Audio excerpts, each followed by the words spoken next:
The devastation was astonishing. I certainly had never seen anything like what we saw there. My name is Clayton Dalton. I'm an emergency physician, and this piece in The New Yorker is about my experience traveling to Gaza during the ceasefire as part of a medical aid team.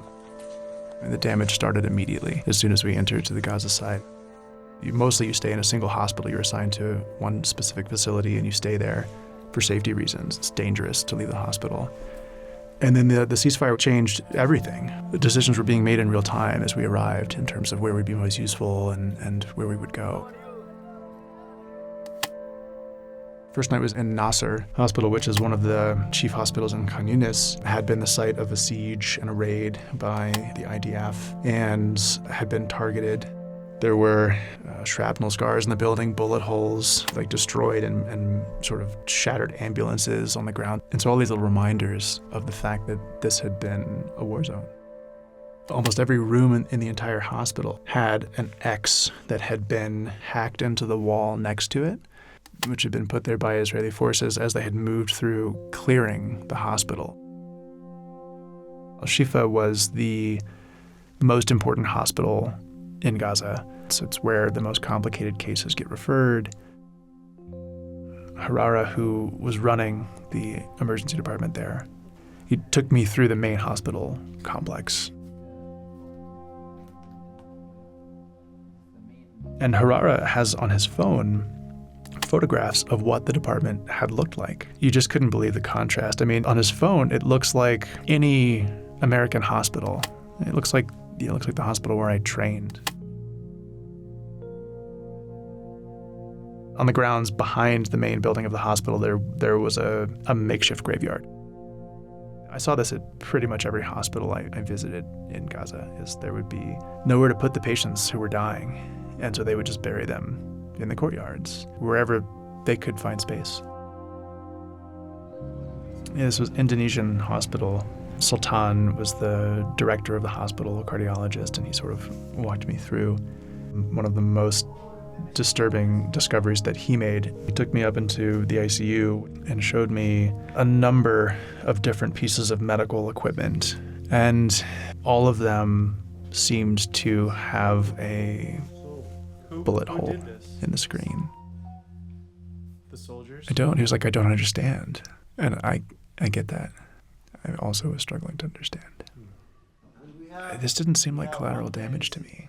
You know, these were specific pieces of medical equipment that seemed to have been systematically disabled. And I had a hard time trying to think of a way that this would be addressing a military threat. Because this is equipment that's just used to take care of patients and nothing more. You can't weaponize a dialysis machine.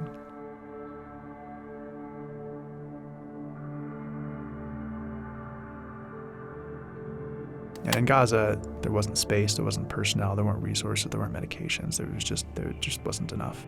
There are no hospital gowns at Al-Aqsa Hospital. There just wasn't the capacity in the healthcare system, or the resources, or enough surgeons, or enough sterile gauze. If you imagine someone has a broken leg, in Gaza, they didn't have the orthopedic doctors, they didn't have the equipment, they didn't have the operating rooms. You can offer this procedure called external fixation. And the way you do this externally is you push metal pins through the skin, you screw them in to either end of the bone, and then you attach them outside of the body to a metal scaffold. One estimate that was shared with me was the 26,000 patients who are just living with external fixation hardware.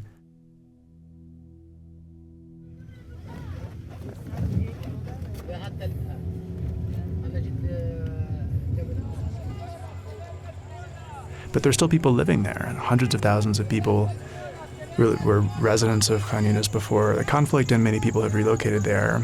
And they've just had to find a way to continue their lives there amidst the rubble. And so we see sort of normal things. We see people tending little plots, little gardens in between shattered, collapsed buildings and doing laundry. And so many children who were just running in groups and gangs and finding ways to play and building forts and swinging from down power lines. Oh, man.